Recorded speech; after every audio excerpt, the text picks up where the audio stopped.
What's up, everybody? Welcome to another episode of the Trust Your Lord podcast. My name's Stephen Wright, joined, as always, by Mr. William Monroe. How you doing, man? Doing pretty good, Steve. How are you? I can't complain. Been quite busy. Springtime is here. New home ownership means a lot that needs to be done. And rain has delayed a lot of these things. And yeah, I can imagine. Imagine that takes a lot of time off your hands. Yeah, it reminds you that work really just sucks and drains a lot of your time away. Yep. You have a lot of other stuff to do outside of it. Yeah, but we're checking one thing off the list day by day. How about you? Anything going on your end? Anything fun? Nothing major. Phoenixville here kind of opened up a little downtown area, and they shut down the main road during the weekend, so you can kind of walk around downtown through the road and grab a drink, grab food, and kind of walk around at your leisure there. So it's a cool little setup they have, especially when it's nice outside. I forgot about that. Did they do, I think it was First Friday they used to do? That might have been before you moved. Do you recall that last year? So that's what they did originally, and then as a way to help the businesses during COVID, they kind of made like a first weekend out of it, where they did Thursday afternoon through Monday morning. They would shut down Bridge Street, and you'd be able to walk up and down, at as much as you'd like. Like I said, you can take to-go drinks. It was really a way to kind of help the businesses, but still adhere to COVID guidelines, or people be spaced out. So they did that throughout all of last summer, and they just announced they're bringing that back here the last few weeks this week, but with the caveat that there's a little more, availability to sit inside. So it's a pretty nice setup, especially when it's nice out. There's a couple of beer gardens in the area now, so they have a lot of, activities for people to do downstairs or downtown. Yeah, that's cool. It's a pretty nice setup. Yeah, I'd say. But with that out of the way, from a fantasy football perspective, as we promised everyone, we're going to do a review of all the trades we made in our league last year, like our main Dynasty record, and touch on our draft. Give some thought process there. I guess it's becoming an annual event, and a pretty fun one too, don't you think? Yeah. One of these days we'll have to do one tying to our other league. I know we haven't really dove too deep into that one, but this one I think is a little more intimate for us, and we've dedicated a little more time to. So it's pretty fun to kind of see where the team goes throughout the year, and valuations of certain players at a given time. Come draft time versus some trades we make mid-season. You can kind of see, how valuable a first round pick is at the draft versus how valuable it is during the season and whatnot. Yeah, absolutely. And privately, Will and I are going through an exercise right now. We have our rookie draft coming up likely on Memorial Day. And every year we like to do a mock draft where we just try to put ourselves in the shoes of the other owners with the picks, and we draft as if we were that owner, and we just see how the draft plays out. We try to understand this person tries to draft best player available. This person has a strong need here, so they might bypass that to try to fill a need. We look for trade opportunities, and also another, not podcast related, but a fun time, right, Will? Yeah. You and I think, enjoy it. Some people may find it pretty monotonous, but when you're as gung-ho about fantasy football as you and I are, especially in Dynasty, it's more fun than a chore. Yeah, it allows you to see some certain situations unfold, and you could take advantage of them trade-wise quickly during the draft. Yeah. So, yeah, it's been fun. It's a lot more interesting when you're doing the first two rounds. Once you get into like the fourth round, and it's we're struggling here in the fourth round. Yeah, it's a little bit messy, but fun to do nonetheless. But yeah, definitely. If you're new to Dynasty or kind of want a way to maybe figure out how you can anticipate who's going to be available at certain picks, it's a way to not just go through a ranking system and and see, okay, I have the 15th pick. This is 15th best available player. This way you can kind of take a look at the players' team's lineup and say, if I was this owner, this is what's on the board, this is what I would take, and gives you, a little more positional need and takes that into effect and really gives you an idea of who realistically could be there for your picks. Yeah, and what we've been doing is when we're stuck on someone, we decide, hey, who would we want? Let's try to create a worst case scenario for ourselves, so we know uh, what would be the worst outcome from the draft, and what we could do with that situation. So you can kind of create some situations as well. It takes some time, but it's fun to do. Absolutely. But you ready to jump in here, Will? Yeah, let's take a look. I don't know if we have exactly what our team makeup is going into this, but kind of roughly, it's a team that we've been doing a little bit of a rebuild on. And I think we had made the playoffs going into or coming out of 2019, but we really kind of tore it down and traded away a lot of our older players. And I think at the time had quite a few draft picks, but none in the top 4 or 5. I don't think. I think our highest was that 107, right? Yes. So I think full story. Or no, we had I guess 103 as well. We did have the third. We had traded for that, yeah. So I think full story is the first year we were one of the higher scoring teams in the league. We got bounced in the first round of the playoffs.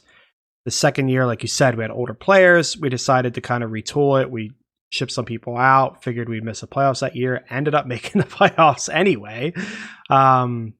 Again, first round exit, and then that brought us to this draft. That we started. I believe we kind of had the foundation for this draft set by having a team wanting to trade back into the end of the first round in the 2019 draft. They gave us the 310 in that year, as well as their first round pick in 2020 for the 111 in that draft. And that team ended up actually not making the playoffs and turned into the 103. So really gave us a good spot to get one of the, we needed running backs. That was kind of our thing. We tore it down. We're just getting valuable or young receivers. We had Mark Andrews already, a couple of decent quarterbacks. We basically kind of traded away all running backs that we had. I'm just going to be building rookies from here. So having the 103 gave us an opportunity to get at least one. But I think we're looking for other opportunities to get some other young running backs. Yeah, absolutely. So what we had done, the owner of the 101 and the 102 had said, weeks prior to the draft, they're both available. You can send me your offers on the day of the draft. I'll pick the best one. Mm-hmm. I think, if memory serves, I didn't think we were going to really take our shot, but we decided to. I think we weren't sure really what the price would be. I think that was part of the issue. Yeah, because he's a tough trader. He's not. I wouldn't say he's somebody that overvalues his players, but I would think he's just a tough negotiator sometimes. But what we had done is we acquired the 102, a 2021 third and a 2021 fourth, and we had paid the 107, the 207, and a 2020 first. And Will, I think we decided that would grab us the running back that we wanted, right? Yeah. I think we were kind of debating between Swift, Dobbins, and Jonathan Taylor, with at that time the assumption that Clyde was going to be going first after the NFL draft, and kind of the hype that arose there. So we knew we were going to be able to get, at this point, we were going to be able to get one of the three at the 103. But we, at that point, I don't think really had any running backs of note. We had traded away David Johnson. I'm not sure what other guys we had, but there was nothing really to balk at. So we knew we needed to get some young running backs, and even so, it would still be tough sledding because you don't know when they pan out. But we were able to make sure that we got two of those guys with the 102 and the 103 that we already had. Yeah, and to add to that, Will, so if you're on YouTube, I got the video just showing our current day roster. None of the running backs are on our roster now. We're on the roster at the time. Yeah, all of these have been made here. And we'll go through that in this podcast. Yeah, so we had David Johnson, we had David Montgomery. We traded both of them away. So we were really sitting with just shell players. Malcolm Brown, I think Frank Gore was still on the roster at the time. Carlos Hyde, maybe. Yeah, we might have still had Hyde. And it was just so players like that. So ending up with the 102 and the 103, like you said, I think as we got closer to the draft, we started zoning in on Dobbins being the 103. We got the 102, and we said, okay, like it'll be likely, like you said, it'll likely be CEH going to 101. That'll give us JT, which is awesome. If JT goes first, so we get CEH, and that's awesome. Which luckily we didn't. It wasn't that awesome. But surprise, surprise, jumping into our draft, we drafted JT with the 102, and then we drafted Dobbins with the 103. So suddenly we went from, a shell at the running back position to having two very high upside young players there. Yeah, it worked out. I mean, especially at this point, we had the 101, 102, and we also had the 201. So we knew we were going to have some flexibility to, just get another valuable player. And we may have moved around for some of the other picks that we have here, but I do remember we had at least the 201 early on. Yeah, so that was kind of the next. That was our next jump into our transactions. We had tried. I don't remember where we started, but we had tried multiple times to get back into the first because we had that 201. That's close to a first. We had the 205. I think we were trying to package them together to go up and get something. I don't remember what we were getting. Maybe Vaughn, 5 or 6, and hopefully get another running back just because we knew we needed to build up that position. Yeah, and we just could not get a trade done. People were really stuck to their picks. With the 201, we took Jalen Rieger, and then with the 205, we turned around and grabbed Pittman.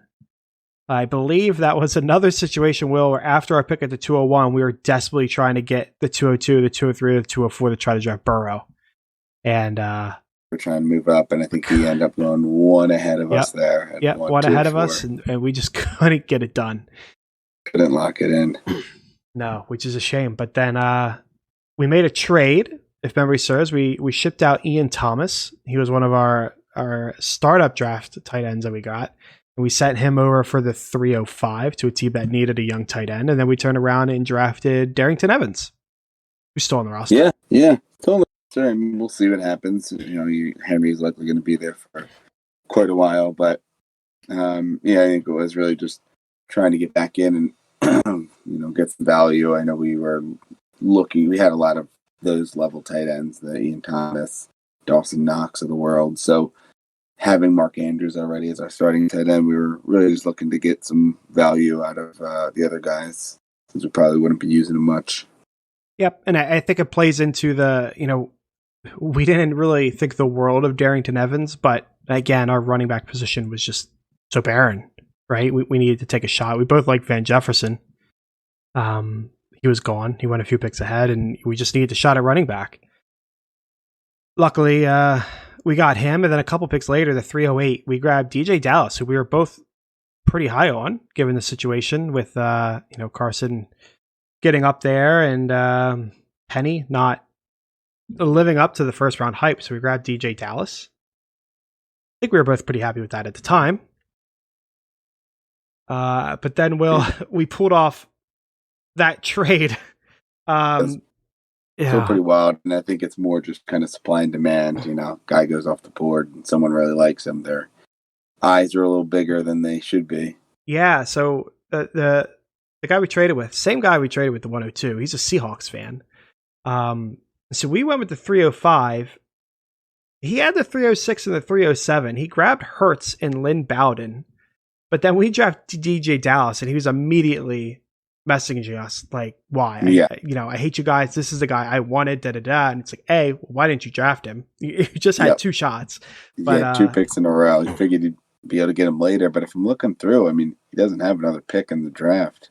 Yes. Unless there were some trades that happened. Yeah, I don't know if he was thinking he was going to try to make a trade. He didn't expect us to do it. Or if he thought that maybe DJ was just some sleeper and he could buy a 4th round pick for cheap to plug him in. But we grabbed him. He turned around and offered us a 2021 second from one of the projected worst teams in the league. And then just a pick swap in the 4th that are pretty irrelevant. But we went ahead and pulled the trigger on that. And that's paid off, hasn't it? Yeah, definitely has. I think we end up getting that 21 second and then 2020, the last pick in the draft, the 412 for DJ, and then a 2021 4th. Yeah, and that second turned into, what is it, 202, right? 202, yeah. So right now we're still sitting with that pick here going into this draft, and another pick that we've been looking to possibly use to either move up or acquire a more veteran player. But at the very least, it gives us a spot to just kind of get any valuable players that fall a little bit to us. Yeah, I mean, in a nutshell, we traded the 308 for the 202 the next year. That's a pretty big win. DJ could still turn out, but yeah, looking at some trades here, and somebody else did something similar, and they traded the 301 for 21 second. So definitely seems like a viable thing if you have a spot where you have a player there that someone else really likes. You might be able to get a future pick that's at a higher round, and that's really where you can kind of maximize value. So it's something to learn there, and something we may look at here coming up in this draft. If you have an early pick in the third. You may be able to convince a team that you can give them a future pick and this for a pick in the round ahead. Just kind of different ways you can maximize value. Yeah, absolutely. And then that's about it for us in the draft. Like you said, we had just acquired the 412. We grabbed Isaiah Coulter, who we were pretty vocally high on to a degree. Just given the situation, and there was not a lot of people on the Texans that have a build like him, and not a lot of this is a wide receiver situation for the Texans, not the best. It's kind of the same story for Nico Collins this year, or at least a similar story. But that would round out our draft. I believe we still got Coulter on the roster. Yes, I believe we still do. He was the 412, I think, what you're saying. Yeah, last pick. Yeah. Yeah, so he's a young taxi guy. Squad. He's on the taxi squad. I think from the looks of things here, he probably is going to survive cuts. We only have to make 5 cuts, I believe, or maybe 4. And he's kind of looks like to be slightly on the inside. Yeah, I would think so. And you never know. I mean, Brandon Cooks gets moved, and then you're sticking with like Randall Cobb and Nico Collins, and I don't remember who else. So, the potential's there. We'll see what happens with Watkins, obviously, or Watson, but that takes care of the draft. Probably this is the end of May, I believe. Yeah. That this draft happens. So yes. Just to put into context before we get into the next trade, we think based on our receiving core with Tyreek, Keenan Allen, Robert Woods at this time, Mark Andrews, and then a few decent quarterbacks, we think we could probably compete, but we probably want to get a more established running back, and there is quite a few on the market. But as I look through just the overall trades, a bunch of high level running backs get traded, the guys that we were actually looking to trade for. So it kind of puts us a little bit more on the got to get a deal done all throughout August here. So just some highlights. Early August, Aaron Jones gets traded with Jamal Williams and a 21 third and a 22 first for Kareem Hunt, 21 first and a 21 second. So a decent trade there. Just a few days later, Saquon Barkley gets traded in a pretty big trade where it's Barkley and a 21 third and a 22 fourth, so some later picks for DeAndre Swift, Deontay Johnson, and 3 21 first round picks. So the Barkley owner cashes in, gets some young players and some future picks. Then just a few days later, Le'Veon Bell and Amari Cooper get traded for Kenyon Drake, as well as 2 first round picks in 21 and 22. Drake then gets flipped for a first round pick. And then there's a big trade of Joe Mixon and DeAndre Hopkins and Mike Gesicki for a bunch of kind of younger players and picks. So a lot of running backs on the move, and we are at this point really reaching out, trying to get a deal done with anyone, but don't want to give up our young running backs. We've got some young receivers now on the roster, but don't want to give up our young running backs. And it seems like at this point, everyone wants either a first or some young running backs to part with a major running back. Yeah, and I think we got lucky in that the guy we were trading with decided he was just going to rebuild his team. I think he was just bored and wanted to do something exciting, so he kind of tore it down and rebuilt it, and he's done a good job of rebuilding it. Team looks pretty solid now at that point. Yeah, a 1-year turnaround, but we had traded away Tevin Coleman Michael Pittman, who we just drafted, Jalen Reagor, who we just drafted, and a 2022 first. And we got Nick Chubb and 221 fourths in return. So suddenly we went from nothing at running back to Nick Chubb, Dobbins, and Thinker Jonathan as well Taylor. as in the future. Yeah. Mm-hmm. Yeah. So we had done a really good job there. Basically, a 22 first, a little further out. Reagor and Pittman were 2 seconds for us, and Coleman's just a throw in. So, a first that's a little far away, and 2 firsts for Nick Chubb. That's pretty solid, and really solidified this team, I think. Yeah, and I think that's something to take note of. If this is offering 222 or 2020 second round picks and a 22 first round pick, it probably doesn't get done. But when you can put names to the picks, right, and we have Reagor and Pittman fall, both guys that probably borderline first, early second round picks. But once those names are attached and you're trading the player, not the pick, that's, I think, a lot of times, especially in the first year or two, you typically don't have values fall that much, especially receivers. So if you can make those picks, and most of the time a guy is either going to have his value shoot up, like a Justin Jefferson, like a CeeDee Lamb, that show that they can play in the league, or you're going to have guys that maybe are a little more neutral. Reagor didn't look great, but his value still isn't plummeted. Now after this most recent NFL draft, maybe goes down a bit with Devonta Smith there, but most of the time you're going to see young players in the first year or two, their value is probably about the same, whereas picks can really swing a lot depending on the time of year. So I think that helped out, being that it was Reagor, Pittman in the 22 first, not 2 second round picks in the 22 first. Yeah, and you got to, we say a lot, you got to know your league and know the owners. There are some owners out there that just don't like picks. They don't like the mystery. They rather have solid players, and they fall right into what Will was saying. They want the name attached to it. They don't want the mystery of the pick. There's players that are, I wouldn't say the opposite, because everyone likes a good name, but there's people that like hoarding picks too. So you got to know your owners a little bit, kind of study what they're doing, pay attention, and you'll figure out some of their tendencies. But yeah, that set us up nicely.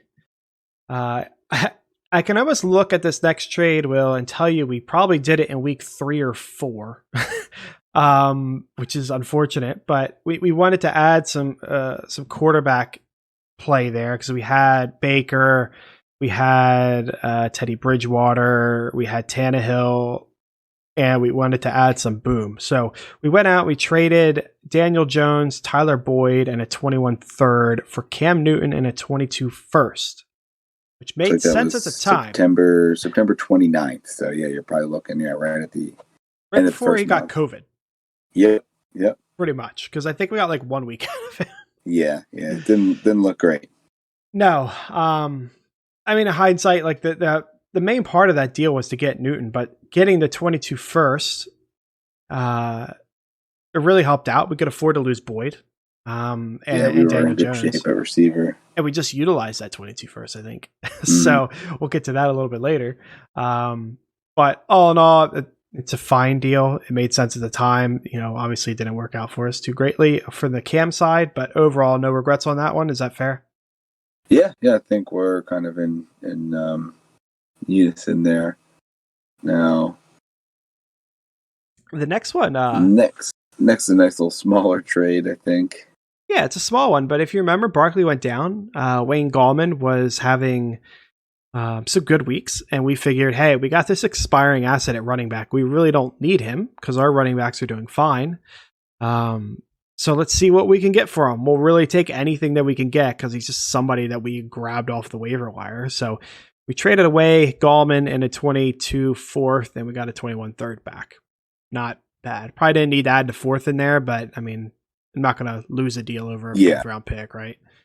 Yeah, it gives us some flexibility there, and allows us to, capitalize on a guy that probably is an expiring value with the guy in Wayne Gallman. As we know, Barkley comes back. He probably doesn't have anything in New York. I think he's in San Francisco now, but you get what you can there, and you get a 21 third back that you can hopefully utilize to move around in the draft, or as a sweetener in another deal.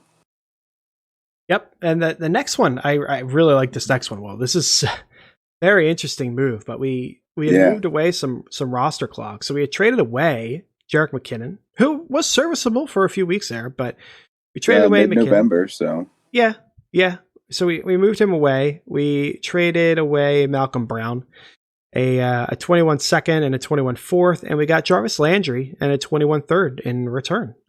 So Landry really solidified with the wide receiver core. I guess at the time we were running Tyreek, Keenan, Robert Woods, and then Landry. Well, Landry would come in there, but we had traded Boyd earlier in the year, so probably Beasley or Preston Williams would have been the fourth receiver to be there. But I think the team that we traded really needed running back depth, and was really looking to kind of rebuild a bit. So you can give him a second and a fourth for a third, so he gets a pick upgrade there, and then 2 running backs for an aging veteran receiver that I think he just wanted to get a little more boom potential in a McKinnon and a second round pick than kind of that old trusted in Jarvis Landry. Yep, absolutely. It's a fine deal for him. I mean, he gets a second. That's pretty big. Like you said, some running back shots. It's not the end of the world, but I still like how we came out of that. We were able to get out quickly, of Cam. Yeah. Quickly turn around Cam Newton. Yeah, Cam Newton. I mean, we don't need to touch on it too deep there. We traded Cam Newton in a 21 third for Big Ben. Just some solid. We just wanted more quarterback depth going down the stretch. Figured Big Ben had another year in him. Didn't know what would happen with Cam, come this year. So, solid move. And that ends up being the 21 third that we just picked up, right? So if you look at them together, it's really Cam, Wayne Gallman, and a 22 fourth for Ben. So it just kind of shows you if you can just maximize value on a Wayne Gallman, you get yourself a little bit higher pick, and then you can kind of flip that pick as a sweetener to turn Cam Newton into a more stable quarterback, at least in that year in Big Ben. Yeah, absolutely. That rounds out the trades during the season. We went on a run. We took down the best team in the league twice. Once in the playoffs, once in the final game of the season, and then finally we lost in the championship game. Which, Steve, I don't know if you realize that does mean that we and our good friend Graham will be able to do the division draft, which our league does this year. Yeah, so I guess that's a fair point. I don't know if we've mentioned it on the podcast before, but we have 2 divisions in our Dynasty league, and they change every year. So the 2 people in the championship game go ahead and do like a little mini draft, and they draft what teams they want in their division. So obviously you're drafting what team you think is worst first, and then the better teams get drafted last. But it's like a fun little thing that we do at the end of the draft. We probably need to prepare for that a little bit. Yeah. I think it'll be either right after the draft or maybe slightly after. So yeah, it's something I looked at just a couple days ago to kind of see how it would look, and I'm not sure if it's beneficial to have the first pick, because if you get the first pick, I think you also get the last pick. So we'll have to see. It's a little snake draft of 10 teams, I guess, outside of us and the other and the champion. Yeah, it's a fun little study. Mm-hmm. But league went dark for a little while, which tends to happen in this league. They don't do a lot of off-season trading until the draft's over, which is fair. For example, it's the last trade of the season was on December 6th, and then the next trade isn't until we make a move here in April 19th, so just a few months ago, or I guess a little over a month ago. And this was, I think, something that we've been talking about throughout the season.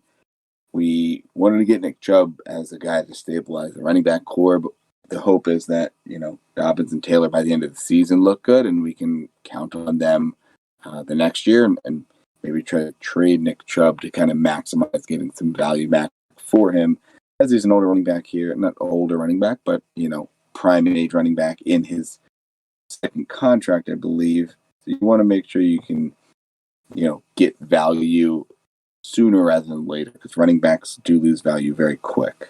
Yeah, I don't think he's on a second contract yet. I think he's closing in on it. Close, right? Yeah, he's closing in on it, which is around the time you want to start getting rid of them, and like you said, maximizing value. And what we did is we traded away Nick Chubb, a 22 second and a 23rd second, both of them being our seconds, which would project to be later. At least hopefully this year. Yeah, you never know. Yeah, you never know further out. Future years, it definitely does get a little risky to trade your own picks away, but you hope that you can kind of still field a pretty competitive team. Yep. And what we got back in return was the 101 and the 108. So puts us in a good position here to get another rookie running back. That I think was really the goal. Now we still know at this time that we pretty barren at running back. Outside of that, I think we really just had Darrington Evans on top of those two rookies that are second-year guys that I mentioned. So we knew we needed to get some stabilizing forces at the running back position, but we wanted to make sure we got at least one more good rookie. And then, we've got a few years here to play with and maybe try to capitalize. And it's kind of the name of the game with rookie running backs. You get that kind of 3 to 4 year window in for them, and hopefully they get their second contract and can capitalize on that and get some younger players and or draft picks and just kind of keep cycling that. Yeah, and not going to talk too much about the 108 because we don't know who's listening, and we don't want to divulge what our plans are there. A lot of flexibility there, depending on what happens. But 101, I don't think it's a big surprise to anyone. Will likely be Najee. So that's what I was clamoring for a while. And obviously, there's I think an argument to be made for Devontae Williams, possibly Etienne as well. Williams may be the longer term asset, right? And but Najee, I think, is a year older than, maybe a year and change older than Devontae Williams. But I think he just has the more immediate impact here, and that's what this team needs, right? And you'd have 3 good young running backs, and you'd be able to flip one and have that flexibility to continue to pick up assets. Yeah, so Najee, Jonathan Taylor, J.K. Dobbins, pretty solid young wide receiver core. Running back, yeah. Obviously, we need to add some depth, which we will get to here in some coming trades, but pretty solid. This is really where I think you and I enjoy Dynasty fantasy football, really trying to work the fringes, figure out where our roster, pick-wise, cut-wise lies, and which guys we can actually get some value for and maybe minimize the amount of cuts that we have. Because coming out of that trade, I believe we were able to, I think we pick up, we had a guy that I think we had cut. So we still have 5 draft picks, I believe, 5 or 6 draft picks with 5 or 6 guys we have to cut because of it.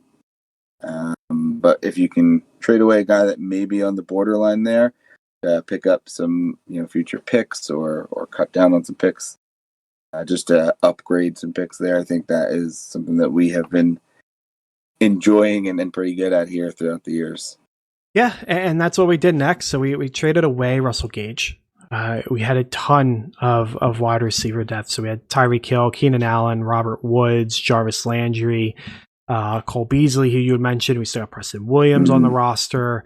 Kiki Coutie's on the roster. So we really looked and said, okay, we don't need Russell Gage. And to note, this was April 20th.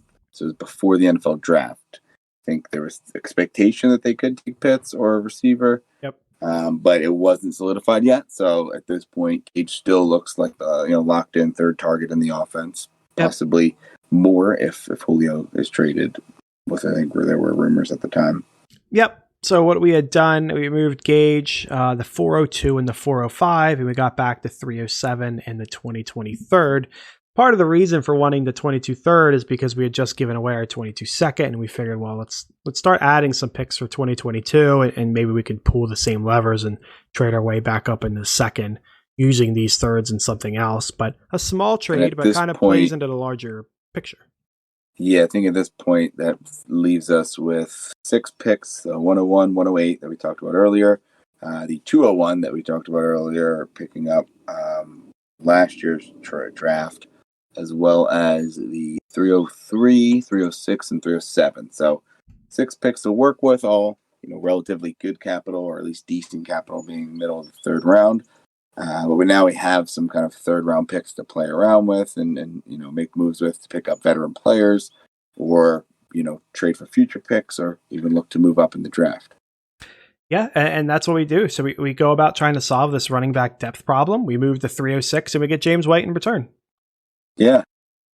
Nothing wrong with that. Really good return there. He's an older player, but I think he's still someone that's going to be utilized, especially if we get Mac Jones, playing early.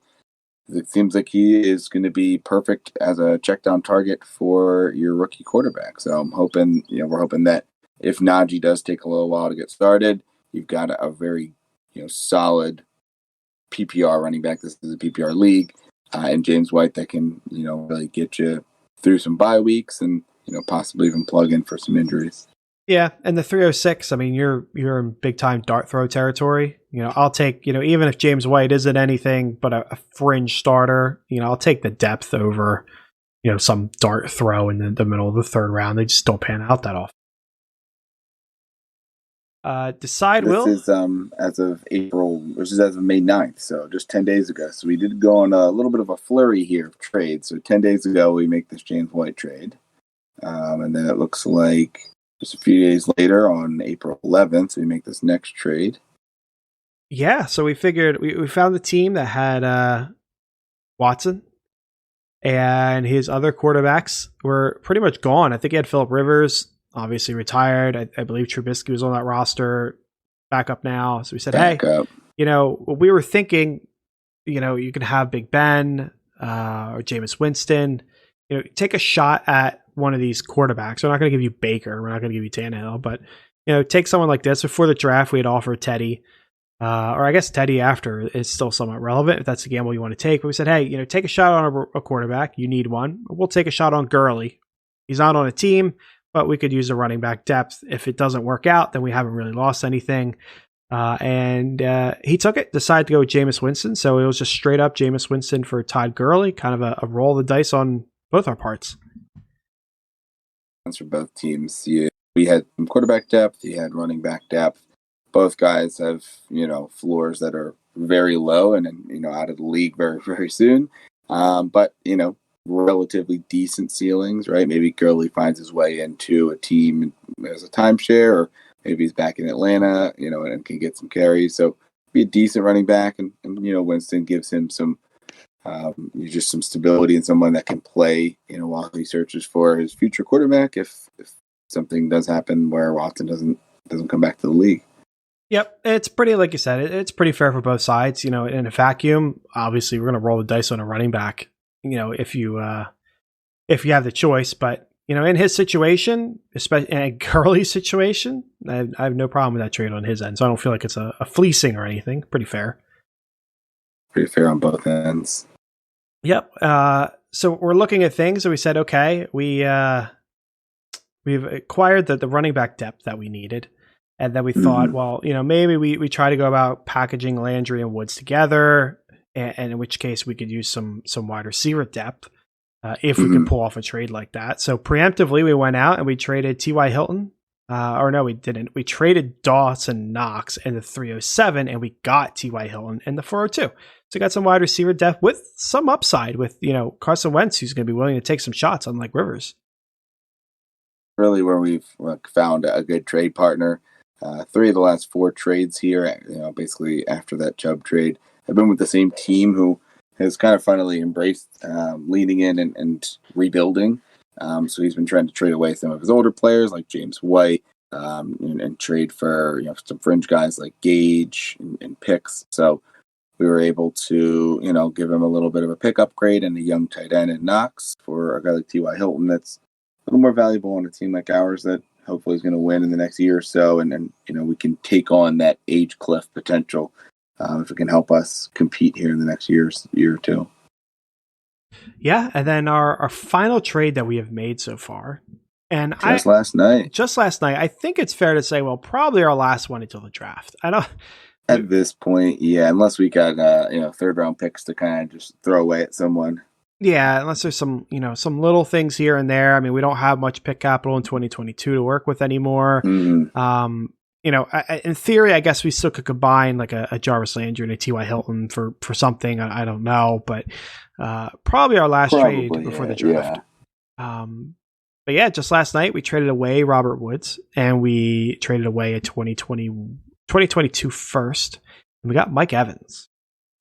Yeah, someone we were looking at for a while. I think this team had Mike Evans and Chris Godwin for at least 2 or 3 years now, and he'd been trying to trade one of them, but hadn't been able to kind of get the value I think he was hoping for. So I'm not sure if this, was fully to his liking, or maybe just, he kind of got tired of trying to roster both of them and trade one, and figured this may be one of the best moves that he's going to get. So he picks up a first, which actually ends up being his own first in 2022. And Robert Woods, just maybe a little more safer, consistent receiver for Mike Evans. Yeah, and for some context, the first it's not going to be an early first. It'll probably be somewhere between middle and late. In the middle. Yeah. It's a solid team. So we'll say like a middle first and Robert Woods for Mike Evans. Yeah, I think it makes a lot of sense. You were highlighting last night Evans' kind of boom potential pairs well with Jarvis Landry. We almost got it. Hill, Tyreek Evans, and Keenan Allen and Jarvis Landry. So it's and T.Y. Hilton. So you got still Jarvis and Keenan Allen with some consistency there. Probably got a little more boom or bust with T.Y. and Evans, and Tyreek Hill at this point. I think he still gets the moniker of a boom or bust player, but seems like he's more of just a boom or solid player, because even on his down games, he seems to be still pretty consistent. So pretty happy with the receiving core that we've put together. Yeah, so in our league, we have to start 6 between the two positions, between running back and wide receiver. We got to start 6 players, and it's got to be a minimum of 2 for each position. So we're looking at starting Keenan Allen, Tyreek Hill, Mike Evans, definites. Probably Jonathan Taylor and J.K. Dobbins as definites, and then that last position will fringe between Najee and Jarvis Landry, and I guess T.Y. Hilton. T.Y. and James White. Yeah, and we still got James White too. So yeah, that last one's going to really pivot what it was. We're looking to compete this year, so you want to have that depth, right? And these are older players. Hey, maybe you can trade them for future picks mid-season if someone really wants them, right? If the young guys that we get are panning out, but you kind of have that depth to be able to compete this year. And a lot of these guys like T.Y. Hilton, some of these older guys, James White, they're kind of like hot potatoes toward the end of their career, right? You can pick them up, use them for a year, and then try to trade them before their value is fully expired. Yeah, absolutely. Everyone's always looking for running back depth. So, maybe our play next year is we take James White, we package him with, one or both our thirds and try to move back up in the second. Or, maybe we take Mike Evans and say, hey, Tom Brady's coming back for one more year. We don't want to be holding Mike Evans when Tom Brady retires. And we try to flip him for a first and a young player, maybe. Or maybe we decide, hey, all the reports are that Trask is looking good. And so far, they have been saying that Trask is looking good. I don't know what else they would say, but those are the reports thus far. And maybe we want to hold Evans and say, hey, we got a championship window open here with these players. Let's keep them and keep rolling with it. We tend to turn things over quite quickly. We definitely treat it more like a redraft for this. Yeah, I think we had said Baker, Keenan Allen, and Mark Andrews, I think, are the only people left from the startup we did. Not counting defenses. I don't care about defenses. Yeah, there wasn't too many guys left. Oh, Chris Herndon. Yes, Herndon. Yeah. But, yeah, it's kind of what happens, especially if you have a league like ours. There's at least a few teams that are pretty active. It makes it easy to kind of move guys around, make the trades that you need for your current position. And, I'd say don't be hesitant to pick up picks, to pick up older players, right? As long as you are in a league where you have people who are active and willing to trade for the right guys at the right time. We pick up a James White, a Todd Gurley, a T.Y. Hilton because we're looking to compete this year. But, it's not with the intention that they have to be on your roster the rest of their career because they're getting old. Even if you trade James White, get James White for a 306 and have to trade him for a 4th the year after because his value goes down, you can still get value back even if it's not exactly what you got for him. Yeah, and even if you don't, it's not the end of the world, depending on what you give Yeah. up. Like, you never want to be holding players that retire or something like that, because it's just, it's a waste at the end of the day. You could have traded them away and got something. But again, we traded a third round pick away from James White. If he retires at the end of the year, which he won't, but if he retires at the end of the Hmm. year, big deal. We gave up a third. Same thing with T.Y. Hilton. If he is just done, so what? We gave up the 307 or whatever it was to get him. Who cares? We didn't lose anything. Taking the shot is more important to us. Now, if you gave up a second round pick for one of those players, it hurts a little bit more. But you overpaid to begin with. So, Yeah. that's the risk you run. Like you said, if you can turn one of them around and get anything for them, that's ideal. But, when you're paying those low prices and they end up retiring on you or something, it's really. So that's the name of the game. I mean, I held on too long to Julian Edelman in my other league this year. And I do recall at the beginning of the year, I think I did get an offer, maybe a third, maybe a second. I don't think it was a second, but yeah, I definitely got an offer for him. And I was competing. He was my, fourth or fifth receiver. At the time he's still healthy. And I think to myself, well, if I trade him, maybe I have to go out and get someone. So I ended up holding on, and now he retires, or likely it's going to be done. And at times you're going to hold on to that guy a little too long, and you're stuck with him. But it's all about just evaluating the guy, and when you think they're done, when you think you're still getting decent value. Yeah, and what you need, like Gurley might be done, but we need to take a shot on some depth. So that's where we can place our shot. And if we lost Jameis Winston, then so be it. We got quarterbacks, and we can go out and get another one if we need to. Yeah, and it's all perspective, because I had Gurley, for a couple years in the other league I just talked about, and I was able to trade him mid-season to a team for Darius Slayton and a second-round pick. So it ended up being a mid-second, but I felt I wanted to get out from him before his value completely plummeted, right? So I was all about it, finally got rid of him. And then I thought it was funny that I was like, I'm getting back into Gurley, but you're only trading a fringe quarterback, Jameis Winston, for him. So value changes quick, and it's all about the perspective of what that player is going to be on your team. Yep. I mean, there's a lot of fantasy analysts out there that will tell you, never be completely off a player. Like, I will never. You see it in redraft. Who are you definitely not drafting this year? And there's always a round. Yep. You might not like someone, the boom and bust nature of a Deshaun Jackson or a T.Y. Hilton or something like that. But if they're there in your redraft round in round 15, you might as well just take the shot on them because the upside's there, right? It's the same kind of idea. Depending on the situation, depending on your price, the opinion changes. We needed Gurley. You didn't. So, I mean, the situation changes your opinion on players. And as long as the price is right, then it works out. Yeah, and if he pops this year, we may not have to ask for the world for him because we didn't invest a ton in him. Whereas the team that, has like I before, I had traded for him and picked him up, and he had a little more value to me because he was on my team for a while, and he was something that I was counting on. So it really is all perceived value and kind of what you put into the player. Yeah, and I think ideally, for Gurley specifically, since he's the one without a team right now, right? I think ideally, he could sign back with Atlanta. Maybe you get like a 50-50 split. Maybe he becomes a goal line guy. And then halfway through the season, Najee's emerging. We don't need that depth anymore. And we package Gurley and, we try to get just a third back, in which case we broke even. We traded a third, we got a third back. Maybe combine it with a third, try to get a second to a team that really needs, the running back shot. Something like that, and again, if we end up holding him and he retires, so be it, whatever. But, that's kind of the play that we're thinking long term. Yeah. And that's kind of, how you have to think about it with Dynasty.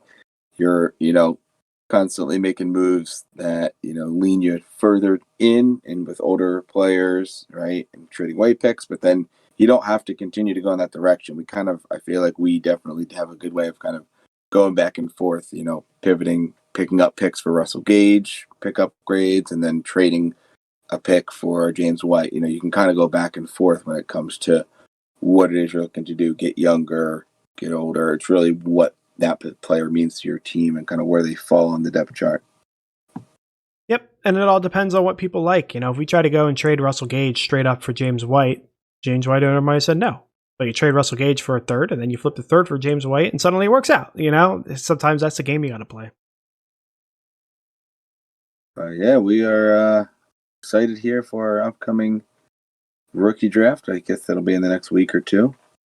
Yeah, it should be next weekend. So go ahead and follow us on Twitter at Trust Your Board. We will go ahead and tweet out the updates, all the trades that go down. If they go down, every year we tend to have some trades. So we should be seeing some mid-draft trades. And we'll let you know what we do with the picks here. Will, what was it that we had from a pick standpoint?